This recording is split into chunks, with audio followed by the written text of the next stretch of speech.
자, 이번 시간은 이 제4절 경쟁점포 분석을 들어간다고 했었죠. 그죠?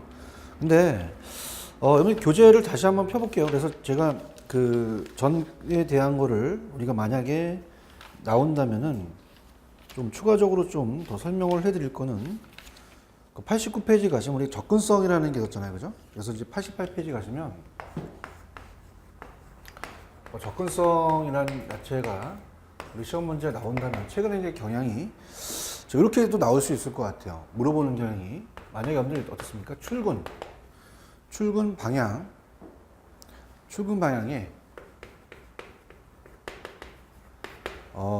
유리한 점포는 뭐 이렇게 낼 수도 있을 것 같아요.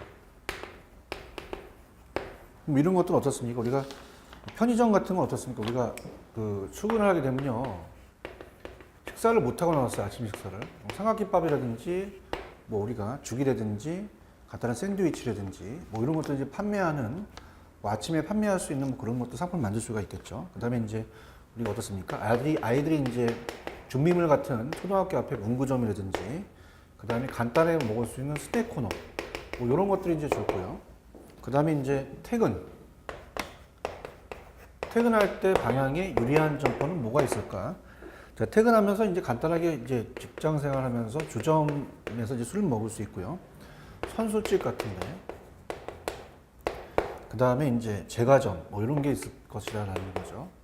이렇게 한번 간단하게 보시고. 그 다음에 이제 98페이지에서 저번 시간에 그 좀 빨리 진행을 했지만, 98페이지에 나와 있던 그, 어떻습니까? 우리가 제조 직매형 매장을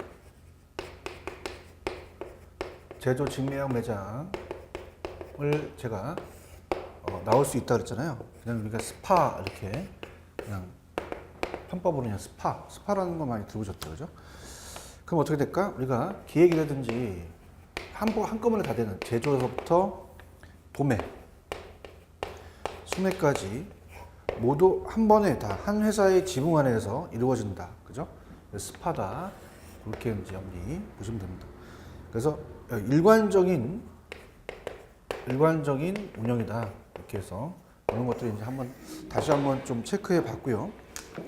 그다음에 이제 저번 시간에 제가 이번에는 어떻습니까? 전반적인 경쟁 점포 분석과 개점 전략에 대한 분석을 같이 엮어본다 그랬죠. 자, 그럼 이제 101페이지 이번 시간에 들어갈 제목이 전체적으로 본다면 제4절입니다. 제4절의 경쟁 점포 분석이다. 경쟁 점포 분석. 그래서 경쟁 점포를 우리가 분석을 해야 된다. 그러면 경쟁점 조사는 이제 입지 선정 과정에서 가장 중요한 작업 중에 하나죠. 경쟁자를 따져봐야 되니까. 아무리 상권이 좋아도 어떻게 돼요? 좋은 입지라 해도 경쟁이 너무 많아버리면 포화 상태입니다. 그 상권이 자신이 하려는 업종이 이미 포화 상태라면 개점이 의미가 없기 때문에 어때요? 경쟁점 조사에서는 이제 먼저 경쟁에 대한 개념을 정립해야 되고 일반적으로 동일한 업종을 모두 경쟁으로 보는 경우도 있습니다. 이건 틀린 생각인데 대부분 업종들은 다른 점포와 경쟁하는 동시에 양립이라는 걸 우리가 넬슨의 원칙에서 봤잖아요. 상권 내 유사 업종끼리 함께 모였을 때 서로 매출의 증대 효과를 나타낼 수도 있다. 이렇게 보시고요. 그 다음 밑에 동그라미 2번에 보시면 경쟁점 조사의 목적은 이제 점포 후보지의 인근의 경쟁점 현황을 조사해서 목적은 경쟁 점포의 인지도라든지 매장의 크기, 취급하는 상품의 성격, 그다음에 영업시간, 그 다음에 하루 내정 고객 수 등을 조사하는 거죠. 그래서 경쟁점보다 우월하고 차별화 전략을 세우기 위한 겁니다. 니은번이 이제 세 번째 줄에 보시면 같은 업종의 점포가 많이 모여 있으면 서로 의지해서 성과를 또 형성할 수 있고요. 이러한 이제 시너지 효과, 상승 효과가 이제 있을 수 있습니다. 고객 입장에서는 한 장소에 같은 업종의 점포가 여러 개 있으면 또 편리하게 또 비교할 수 있고 장점이 있고요. 따라서 우리가 디귿번에 같은 업종의 경쟁 상대가 많은 곳에 점포를 내는 경우 그 내는 방법에는 따라서 이제 성공할 확률이 높아집니다. 그래서 모여 있다고 모든 업종이 상승 효과를 얻는 것은 아니고 이제 업종에 따라서 서로 도움을 주고 업종이 있는가 보면 서로 손해를 또 끼칠 수가 있죠. 뭐 이런 것들을 그래서 상권 내에 있는 경쟁 점포가 여러 가지 이제 보완을 할 수 있는 것이 중요하다. 그다음 오른쪽에 이 경쟁점에 대해서 우리가 조사 방법은 이제 입점객을 조사한다든가 아니면 고객 단가 조사, 상품력 조사, 이 점포와 영업 상황 조사 등을 또 실시해야 된다. 이렇게 보시고요. 그 다음에 이제 뭐 그렇게 중요하지 않기 때문에 이제 105페이지 가시면 그냥 경쟁점 조사가 어떤 것들이 이제 순서가 있느냐만 보시고요. 자, 우리가 경쟁점 분석에서 이제 고려사항 같은 경우는 이제 한번 여기 읽어 주셔야 되고요. 105페이지. 자, 양가로 2번이 이제 중요합니다. 차별화. 요걸 위주로 가세요. 차별화와 제목이 차별화와 양립이라고 되어 있잖아요. 그죠? 그래서 이제 다른 점포와 다른 우리 점포만의 특징. 우리가 앞서서 왜 넬슨의 8가지 원칙에서 싸우지 않고 이기는 게 있잖아요. 진정한 승리. 그죠? 그래서 그러한 다른 점포와 다른 우리 점포만의 특징을 개발하고 내세우는 겁니다. 그래서 이런 경쟁점에 대한 가장 효과적인 대책은 경쟁하지 않는 것이다. 여기서 경쟁하지 않는 것이라는 것은 경쟁 상대와 전혀 다른 것을 실현하는 것을 말하죠. 경쟁을 하는 것이 아니라 경쟁 상대와의 양립성을 강화시키면서 경합하면서 양립하여 또 공존한 상태가 된다. 이렇게 보시고요. 자, 그 다음에 이제 경합에 대한 의미 정도는 이제 앞뒤 쪽 출제될 수가 있는데요. 경합한다. 그러면 우리가 이 경합이라는 말에는 두 가지 의미가 포함됩니다. 경쟁이라는 요소와 양립이라는 거가 있죠. 그래서 양립이라는 것은 동종 업종끼리 모여서 어떻습니까? 시너지 효과가 발생되는 거죠. 시너지 효과가. 그래서 매출이 증대되는 효과를 가져오겠죠. 이런 거. 그래서 이 두 가지 경합, 어떻습니까? 경쟁과 양립. 그래서 소매업에서는 볼 수 있는 특징입니다. 그래서 소매업에서는 이제 직접 모여 있다는 얘기죠. 모여에 의한 상호 양립을 깊게 하면서 동시에 보다 치열한 경쟁 상태를 나아간다. 그래서 양립 관계는 뭐 참고하시고요. 양립성을 높이기 위한 상품에 대한 세분화 단계. 그래서 이런 것들은 이제 보셔야 되는데요. 자, 취급 품목. 이런 거는 이제 한번 체크해 보세요. 취급 품목은 자, 단지 업종이 같다는 이유만으로 경쟁 의식을 갖는 경우가 많나? 상품 세분화한 분석 결과 취급 품목이 다르면 경쟁점 관계라기보다는 양립점의 관계라고 볼 수 있어요. 예를 들어서 이 정육점이라면 A점이 우육, 소고기, B점이 돈육, 돼지고기, C점이 개육, 닭고기라면 이 세 가지가 서로 양립점의 관계로 이루어질 수 있다는 얘기입니다. 또 가격범위라는 게 있죠. 이거네.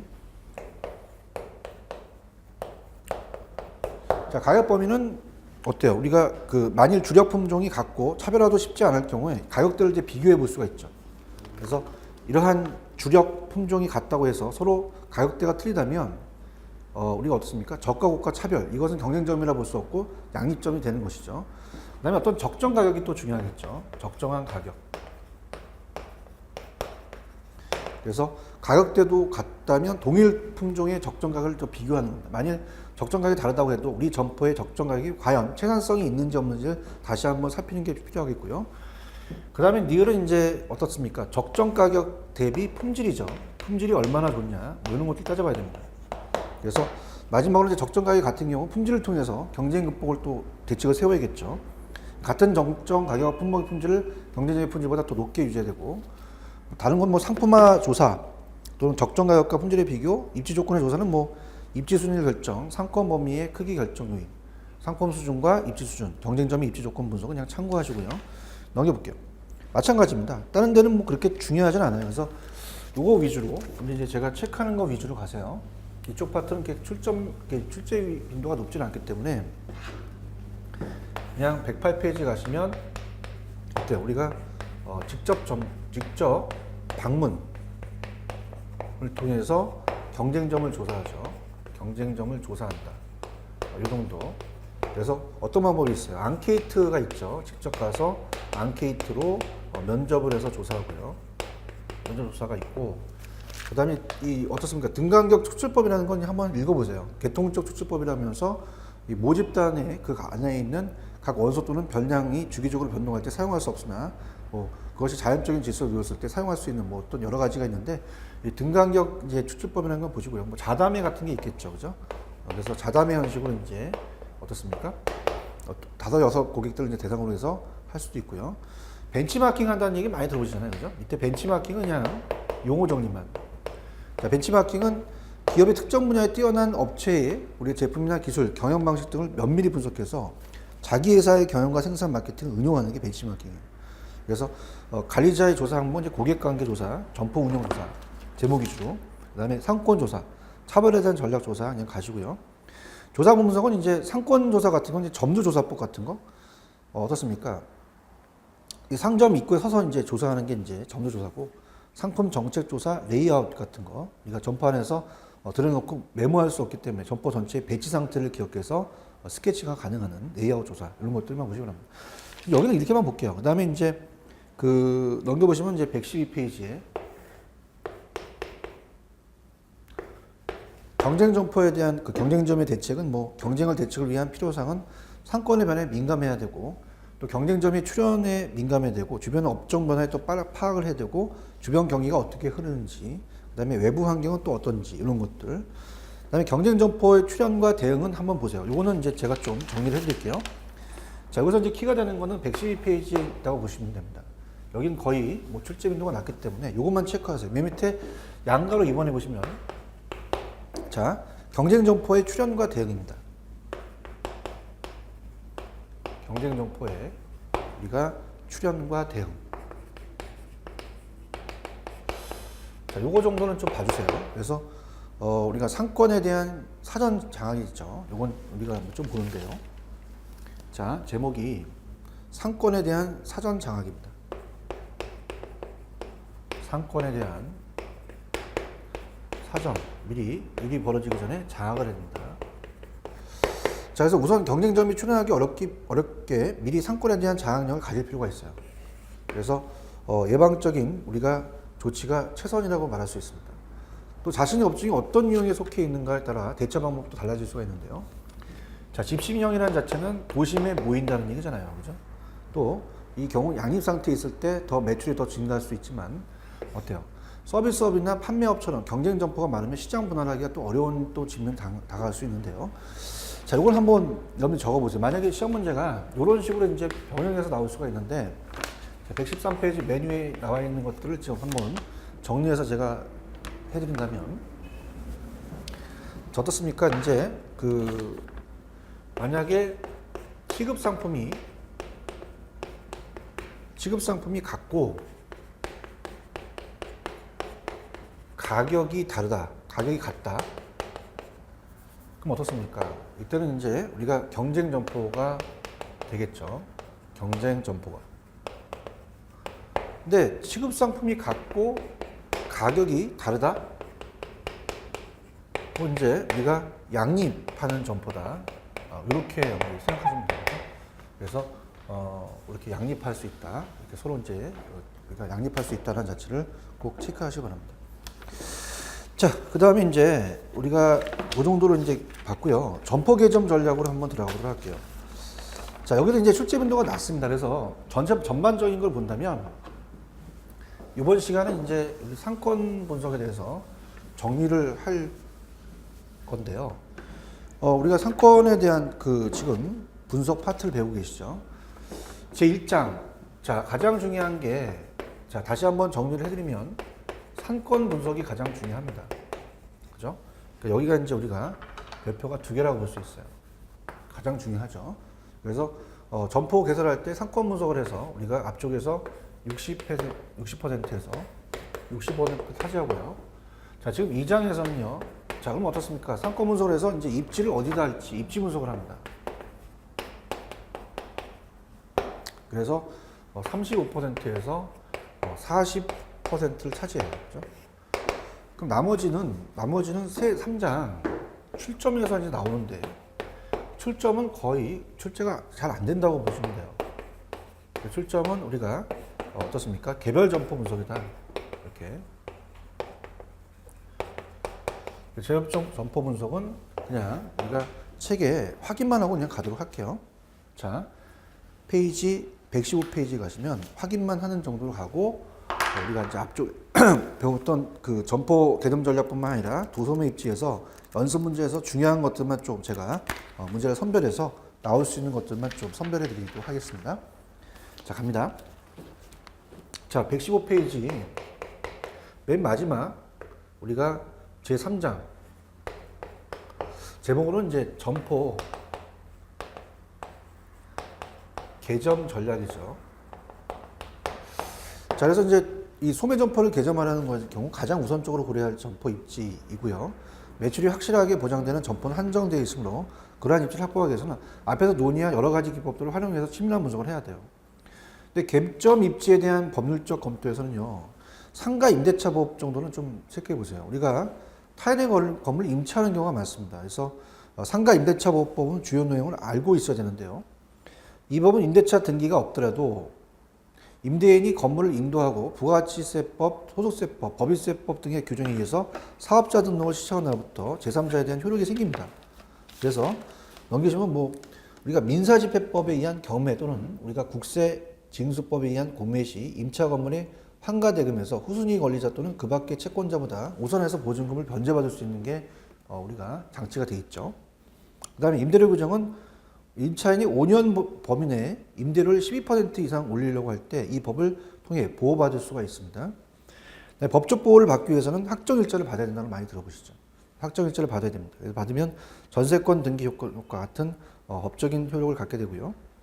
그 다음 이제 건축법의 용도 규정이라든지 용도 변경은 여러분이 한번 읽어보십시오. 학교보건법 중 정하고 법이 적용하는 범위, 그래서 PC방이나 오락실, 숙박업소, 유흥업소의 창업자는 학교보건법을 또 사전에 점검해야 되고 정하구역 따져봐야겠죠. 자, 그다음에 이제 오른쪽에 점포의 개점과 폐점입니다. 그래서 점포 개점 전략은 그냥 제목만 시장력 우선 전략. 그래서 점포를 개점할 때 시장력이 높은 쪽을 추첨하는 것이 바람직하고, 그 다음에 이 시장에서 우리가 시장력에 대한 흡수 전략.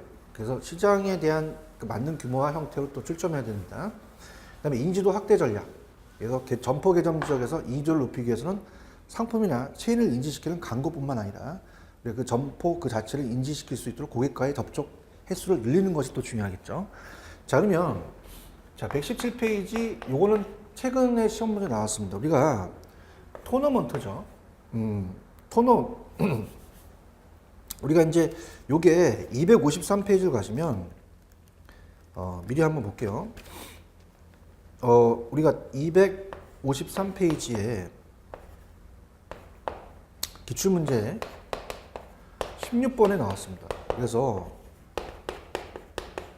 도미넌트에 대한 우리가 치료험에 대해서 출점에 대해서 장점을 이제 물어봤는데요.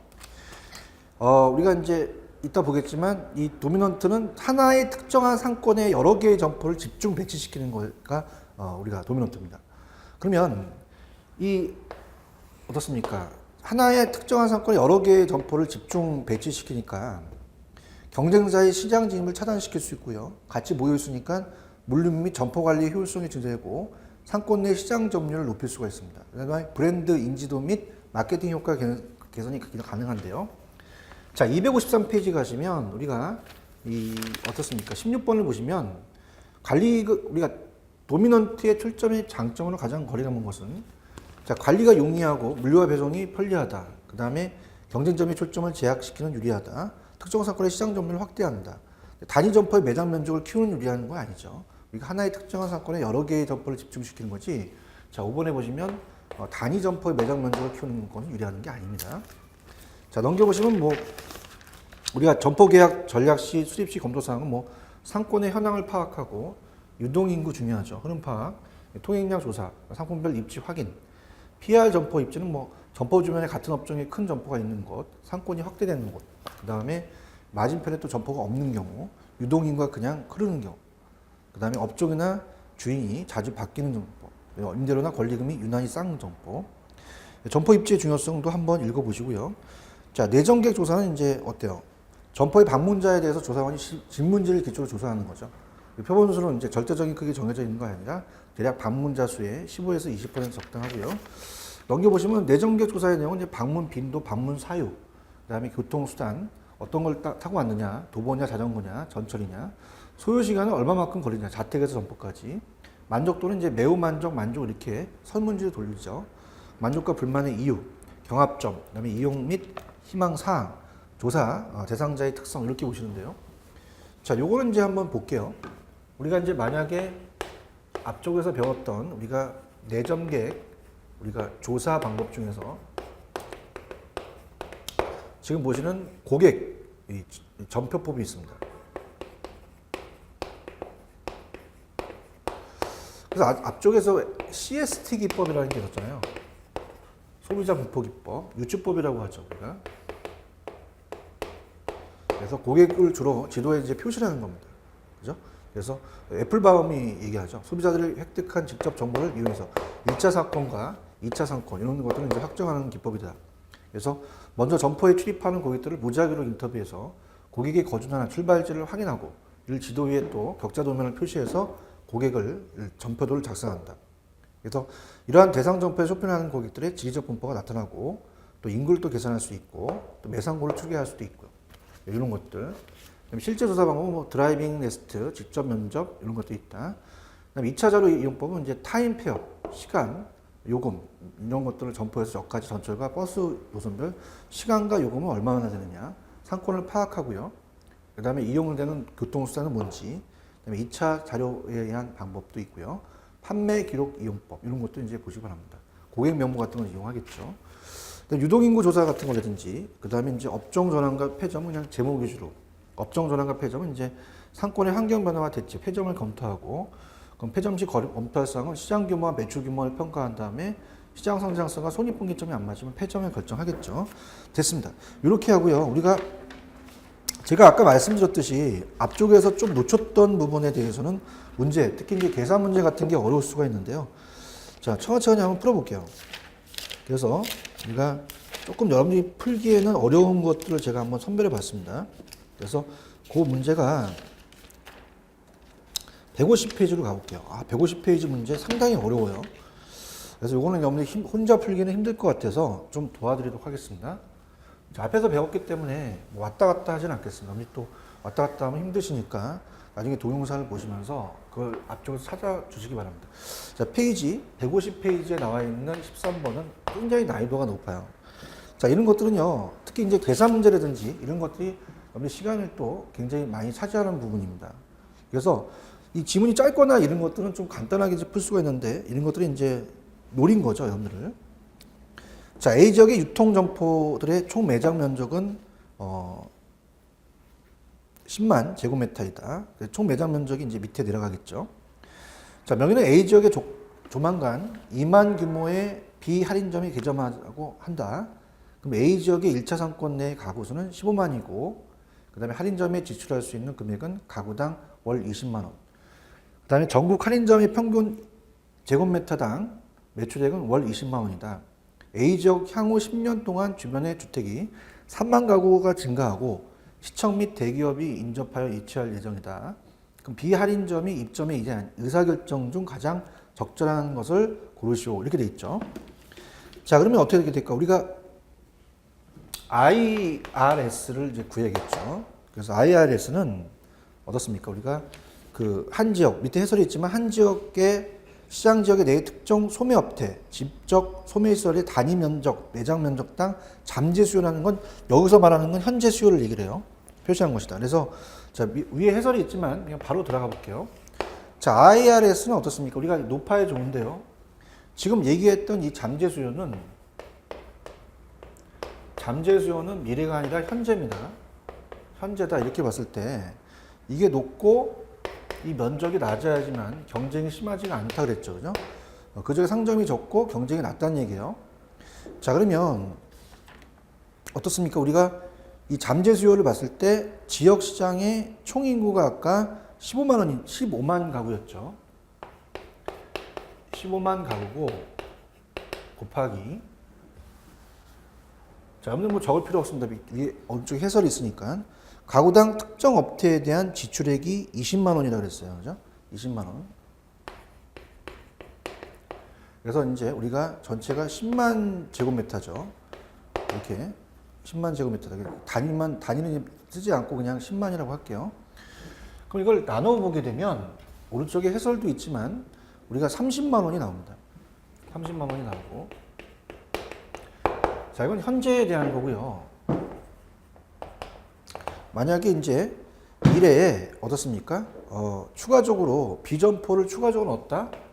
비점포가 추가적으로 들어왔다? 그럼 IRS는 이제 어떻습니까? 면적이 더 많아지겠죠. 그럼 당연히 매출액은 줄어들 거, 여기에 대한 IRS는 줄어들 거란 말입니다. 그러면 밑에가 이제 2만이 더 늘어났다 그랬죠. 그럼 12만이죠. 위에는 15만 가구하고 그 다음에 20만 원이 똑같으니까 이건 해설을 보시면 우리가 얼마다? 25만 원이 됩니다. 물론 당연히 줄어들었죠. 그렇지만 우리가 이제 전국 할인점의 평균 제곱미터당 매출액은 월 20만 원이기 때문에 그걸 이제 우리가 어떻습니까? 커버를 할 수 있죠. 평균이니까. 그러면 1번 신규 비할인점이 개점하더라도 이 소매 포화 지수는 불포화 상태죠. 포화 상태가 아닙니다. 시장 확장 잠재력도 양호한 매력적인 시장이다. 앞으로도 이제 괜찮다는 얘기죠. MEP는 이제 앞으로도 미래에 대한 거니까.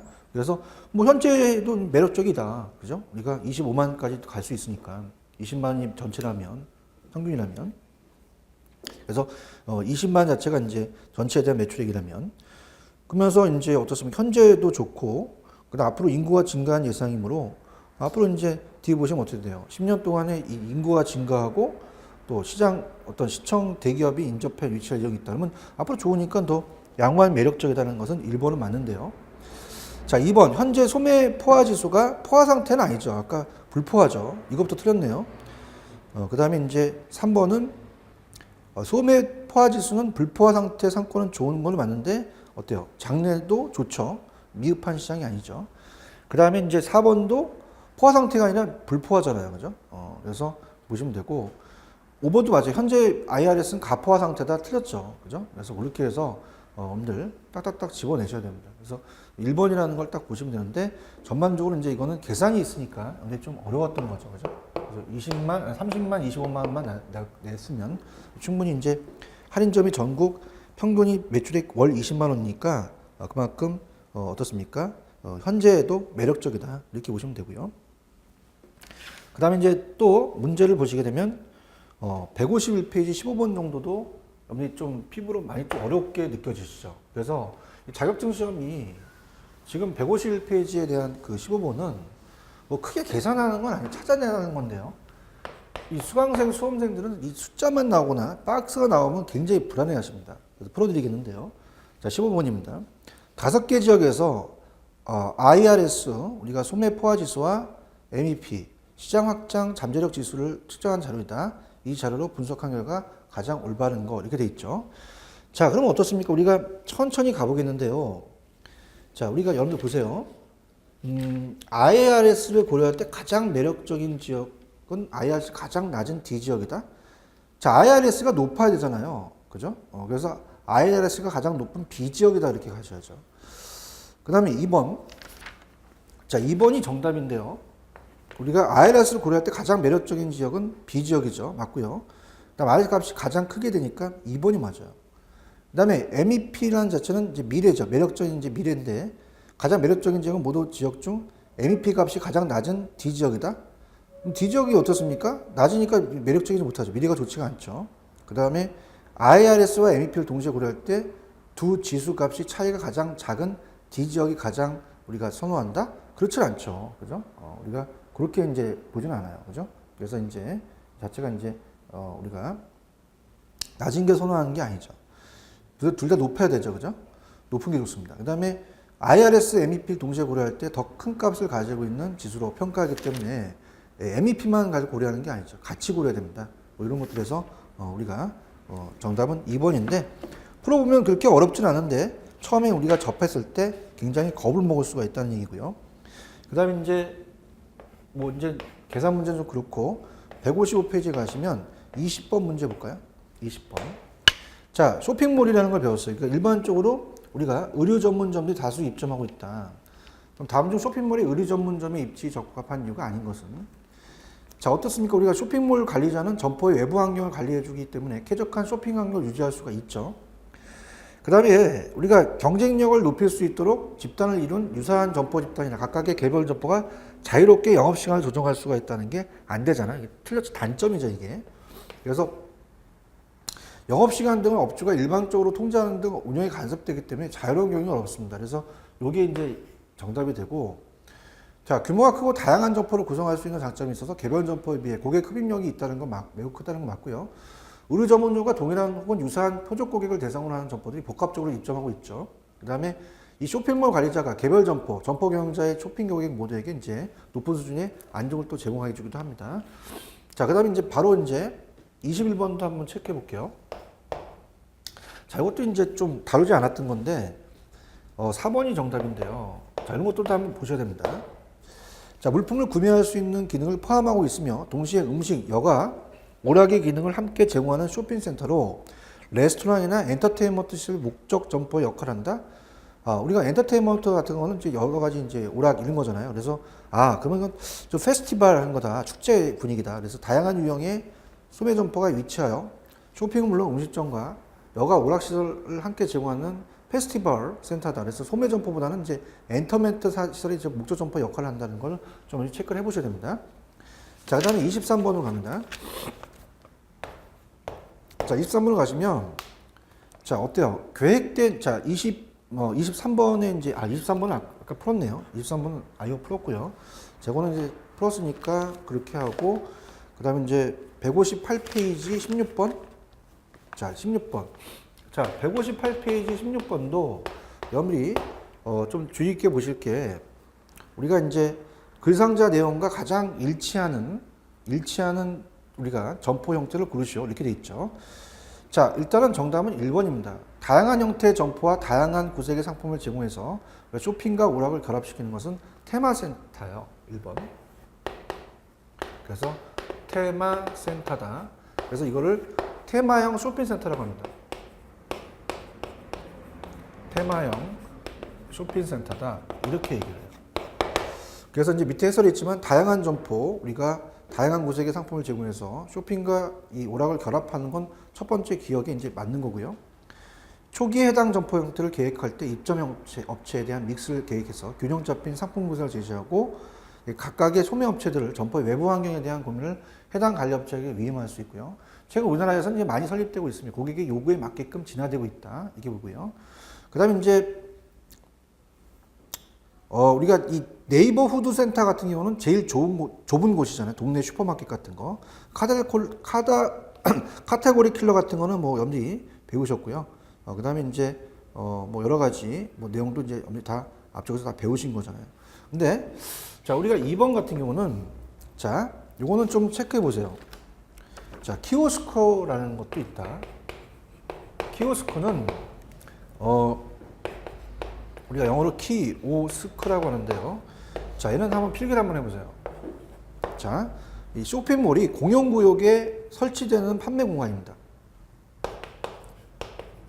쇼핑몰이 우리가 공용구역에 설치되는 판매 공간. 좀 약간 생소하시죠, 그죠? 그 다음에 우리가 대형 점포에 공용 장소에 이제 설치하죠.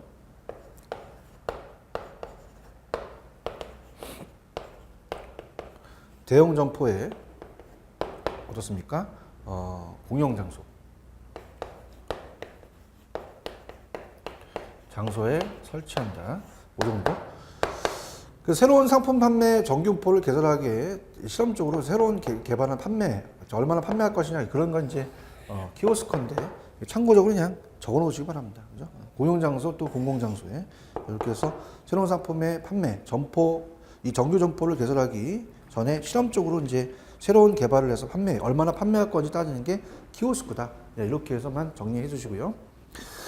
자, 그 다음에 이제 그 160페이지로 가볼까요? 또 이제 IRS라는 걸 제가 계속 풀어볼 텐데요. 자, 요거 지우고 이제 160페이지로 갑니다. 뭐 계속 IRS는 남들이 풀어드리는 게 시험에 나오니까 그렇죠. 160페이지 20번으로 가볼게요. 자, 이것도 이제 숫자가 막 있네요. 우리는 이제 어렵게 만드네요. 그래서 자, 일단은 IRS를 이제 간단하게 구해본다면, 자, 일단 갑니다. 다음의 자료를 이용해서 지역 시장의 수요 잠재력을 총체적으로 측정할 수 있는 소매 포화 지수 IRS와 관련된 설명이 올바르지 않는 것을 이렇게 돼 있죠. 일단은 지역 시장의 총 가구가 이 100가구입니다. 100가구에다가 특정 품목 판매점들의 예상 매출액은 5천만 원이죠.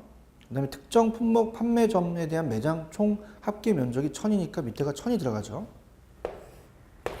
1000이 들어가고 그다음에 위에가 100가구에다가 우리가 아까 풀어봤었죠. 100가구에다가 곱하기 어떻습니까? 가구당 특정 품목에 대한 지출 금액이 30만 원이에요. 자, 이걸 계산하면 3만 원이 됩니다. 그죠? 그러면 자, 1번 가구 수와 매장 면적들을 고렸을 때 소매 포화 지수를 계산하면 3만 원이 계산된다. 맞죠? 그래서 이 금액은 가구당 지출 금액 크기에 따라 바뀐다. 그럼 우리가 예상 매출액이 아까 어떻게 됐어요? 이 5천만 원인데 보다 작기 때문에 포화가 되지 않는 지역으로 새로운 점포가 또 입점할 수 있죠. 당연히. 그 다음에 이제 3번이 틀렸다고 봐야 되는데요. 특정 점포가 입점했을 때 소매 포화 지수는 지금보다 더 커질 수 있으며 이는 가구당 지출 금액과 밀접한 관련이 있기 때문이다. 자, 특정 점포가 입점하면 매장 면적은 커지지만 어떻습니까? 그 가구당 지출액이 변화할 수 있으므로 소매 포화 지수는 지금보다 더 작아질 수가 있겠죠. 그죠? 그래서 어떻습니까? 더 커진다보다 더 작아진다. 이렇게 얘기해야죠. 그죠? 그래서 그렇게 아무리 어떻습니까? 그런 식으로 이제 더 작아진다. 그렇게 표현이 맞습니다. 3번을 노린 거죠. 해설의 대로 가시고요. 4번은 이 시장은 이제 소매 포화 지수가 상대적으로 높기 때문에 이 시장은 이제 시장에 대한 현재도 좋지만 미래도 좋다는 거예요. 시장 확장 잠재력도 좋으며 시장 매력도도 가장 매우 높은 시장이 된다. 맞고요.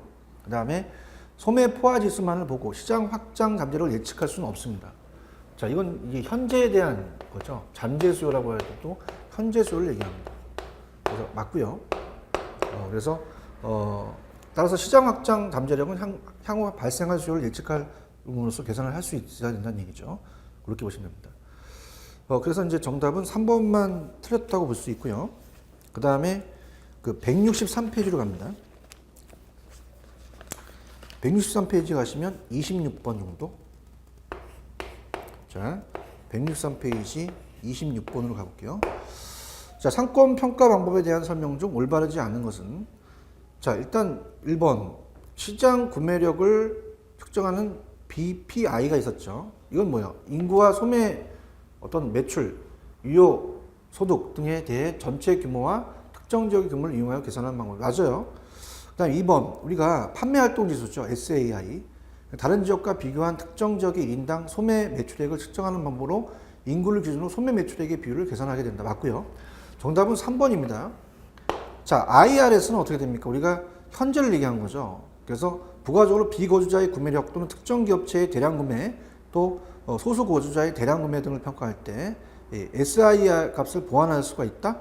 자, 우리가 IRS는 현재 거주자를 대상으로 잠재 수요를 계산하는 방법으로 미래에 우리가 수요나 비거주자의 구매력, 특정 기업체의 대량 구매, 소수의 거주자의 대량 구매 등을 평가할 수가 없죠. 그래서 여기에 틀렸어요. 그래서 이 현재를 파악하는 것 때문에 미래를 갖고 따질 수는 없는 거죠. 그래서 우리가 정답은 3번이 정답이다. 이렇게 보시고요. 자, 27번 갑니다.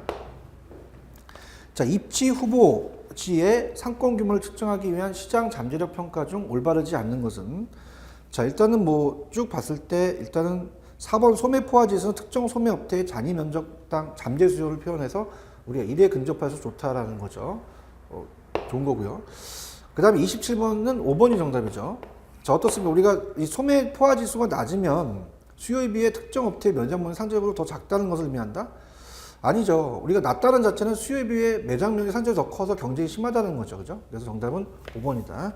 그래서 IRS가 계속 출제가 되고 있네요. 그래서 이렇게 보시면 되고, 그 다음에 점포 개점 전략에 대한 문제 제3장은요, 점포 개점 전략이 아니라 전체적 문제를 다 다뤘어요. 그래서 이제 마무리. 일단은 우리가 앞쪽에서 안 푼 거 천천히 한번 또 풀어드릴게요. 정리를 좀 해드리도록 하겠습니다. 자, 그래서 이제 또 풀어드리는 게, 페이지 168페이지의 11번 문제입니다. 자, 한 지역에서 몇 개의 점포를 동시에 운영하는 다점포 경영이라고 배우셨죠. 해당하지 않는 것은 자, 대부분의 소매업체 체인은 이제 어떻습니까? 촉진 활동의 유통에 의해서 규모의 경제를 얻을 수 있기 때문에 다점포 경영을 한다. 여러 점포를 하는 게 낫잖아요. 그죠? 그 다음에 이제 소매업체 체인의 하나의 지역에 너무 많은 점포를 개설하게 되면요, 매출에 자기 잠식이 발생할 수 있어요. 자기가 많이 하니까 자기 스스로 이제 되는 거죠. 잠식이 되고, 추가 점포를 얘기했었죠. 한 개의 이익이 한 개의 비용이다. 그러면 추가 점포를 해야 된다. 맞고요. 그다음에 다점포 경영으로 인한 계획된 자기 잠식은 점포 내 혼잡함을 또 감소시킬 수가 있어서 소비자의 쇼핑 경험을 또 강화시킬 수가 있습니다. 자, 다점포 경영은 어떻습니까? 우리가 아까도 얘기했지만은 이렇게 다점포 경영으로 경영을 하게 되면 장벽이 생길 수 있고 여러 가지 또 장점이 있을 수 있죠. 그럼 다점포 경영은 해당 상품에 대한 진입 장벽보다 개별 점포에 대한 태거 장벽 형성 효과를 얻을 수 있다? 아니죠. 몇 개의 점포를 동시에 운영하니까 다른 점포의 진입을 저지하죠. 그죠? 진입 장벽의 형성 효과를 얻을 수 있다고 이렇게 하셔야 되죠. 그래서 틀렸다고 봐야 되고요. 그 다음에 이제 다른 것들은 이제 좀 간단한 것들. 우리가 168페이지 13번 정도요. 한지역 내 여러 점포를 동시에 개설하는 형태인 다점포 경영에 대한 설명 중 올바르지 않은 것은 자, 5번이 정답이에요. 자, 동일 지역에 점포를 새로 개설할 때마다 점포별 신규 수요를 창출할 수 있어야 효과적이다. 동일 지역 내 점포를 새로 개설하면 수요 창출보다 수요자들이 분산시켜 기존 점포의 매출액은 줄어들겠죠. 그죠? 이렇게 보시면 되고요. 그 다음에 바로 이제 14번으로 갈게요. 자, 다음 중 우리가 이제 어떻습니까? 가장 다양한 유형의 소매 점포를 구성한 쇼핑센터는 이렇게 돼 있죠. 자, 우리가 쇼핑센터라는 자체는요. 쇼핑센터는 앞쪽에서 이제 다시 복습해 보시면 스텝이라는 게 있고요. 그 다음에 쇼핑몰이라는 게 있었어요. 스텝은 이제 우리가 거기 보시면 어때요? 네이버 후드라는 게 있죠. 네이버 후드. 네이버 후드는 동네 슈퍼를 얘기합니다. 동네 슈퍼. 그 다음에 이제 커뮤니티. 자, 커뮤니티 이제 지구형 쇼핑센터.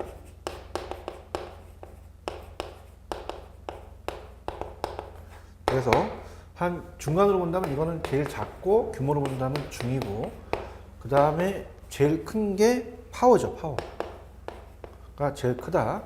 그래서 가장 큰 게 파워다.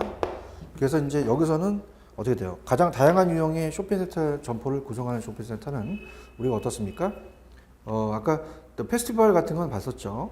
네이버도 아울렛이 아니라 커뮤니티다. 그래서 커뮤니티를 얘기한다. 이렇게 해서 한번 그 내용을 한번 읽어보시면 되고요. 그 다음에 이제 15번. 14번 정답은 1번이죠. 자, 15번을 가시면 자, 소매 점포 입지는 일반적으로 지역 상권 특정 입지 사이트 부지 등 세 수준의 분석을 거쳐서 선정한다. 다음 중 특정 입지 수준에 부족해야 할 영향은 특정 분석에 산업 동향 같은 건 지역이잖아요. 그죠? 근데 특정은 이제 접근성 같은 게 중요합니다. 그죠? 그래서 우리가 접근성 같은 게 이 입지, 특정 부지, 부지에서 한다. 뭐 이런 것들이 타 자격증 시험에서 나올 수가 있어요. 그죠? 이런 것들. 이렇게 보시면 되고. 그 다음에 이제 조금 좀 더 달아드릴 거는요. 우리가 좀 더 보겠습니다. 저번에 이제 안 풀었기 때문에 시간이 좀 걸려도 풀도록 할게요. 173페이지입니다. 173페이지 25번 정도. 자, 다음은 소매 입지 선정 시 고려해야 할 사항 중 중요한 의사결정 요소에 대한 개념적 성격 설명으로 이제 가장 옳지 않은 사지선다니까 예정 문제겠죠. 자, 어떻습니까? 우리가 잠재력은 현재 관할 상권 내에 취급하는 상품 어때요? 점포 또는 상업시설의 수익성 확보 가능성이 있는데 자, 2번이 정답입니다. 우리가 이 중간 저지성은 가로채는 거잖아요. 근데 장내 경쟁점이 신규 입점함으로써 우리가 자기 점포에 미칠 영향은 이제 경쟁의 회피성이죠. 2번이 정답입니다.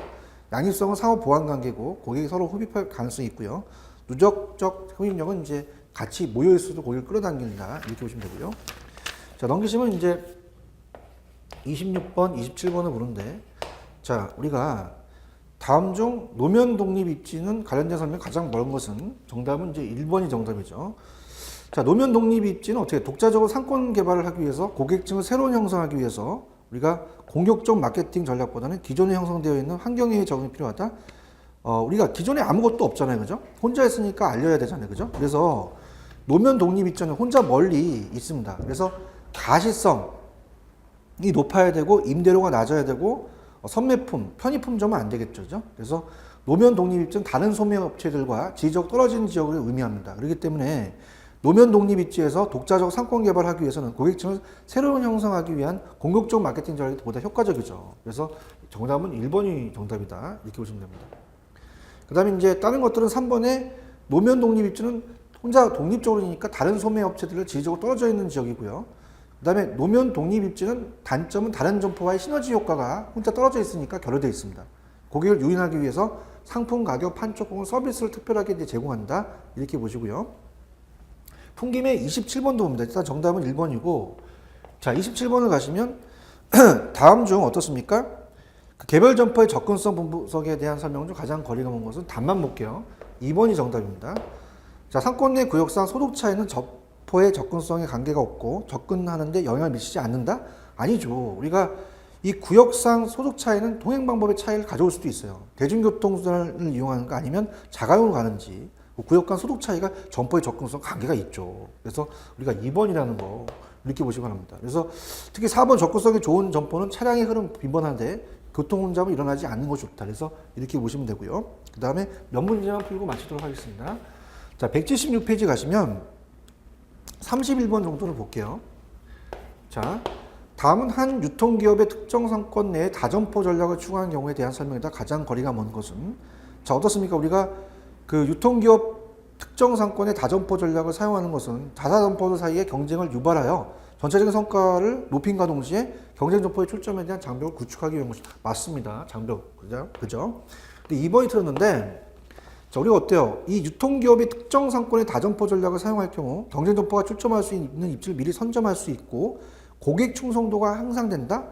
자기들끼리 해먹으니까 우리가 어떻습니까? 우리가 좀 고객성도가 이제 떨어지고 안 좋다는 얘기예요. 그래서 이 유통기업의 특정 상권의 다점포 전략을 사용하게 되면 이 경쟁 점포 출점할 수 있는 입지를 미리 선점할 수 있지만 고객 충성도를 향상시키거나 불량 고객의 퇴출에 기여할 수 있는 것은 아니겠습니다. 그 다음에 4번 같은 건 어떻게 돼요? 정답은 2번이고 특정 상권 내 다점포 경영은 점포들 간의 경쟁을 촉진하고 다사점포의 개별 이익을 보장하지 못한다는 거죠. 그죠? 자기들끼리 이제 막 그 이익 먹으니까. 그 다음에 어떻습니까? 그 다음에 177페이지 가시면 33번을 마치도록 할게요. IRS 또 나왔네요. 아, 중요합니다. 다음 중 우리가 IRS 소매 포화 지수에 대한 설명 중 가장 적절하지 않는 것은?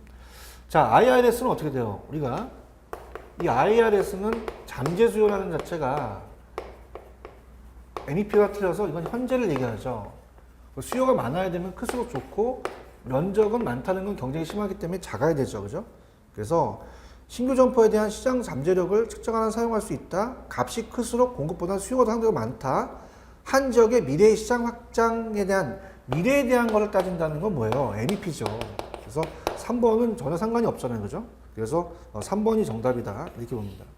그래서 현재니까 미래다. 이렇게 나온 적이 많아요. 시험에. 수요를 특정 업태 총 맹점 면적으로 나눈 값이다. 이렇게 보셔서 3번으로 보시기 바랍니다. 자, 그래서 이제 정리를 하겠는데요. 우리가 이제 상권 분석에서는 60에서 65%를 차지하는 게 상권 분석이고 입지 분석은 35에서 40. 자, 출점의 개전 점포는 제가 거의 강의를 간단하게 했어요. 그래서 그렇게 하시고 제가 지금 문제를 선별한 거는 가장 출제 빈도가 높고 예상 문제가 많이 나옵니다. 그래서 그거 위주로 공부하세요. 자, 그래서 이렇게 해서 상권 분석은 이걸로 마치도록 하겠습니다. 자, 지금까지 너무 수고하셨습니다. 감사합니다.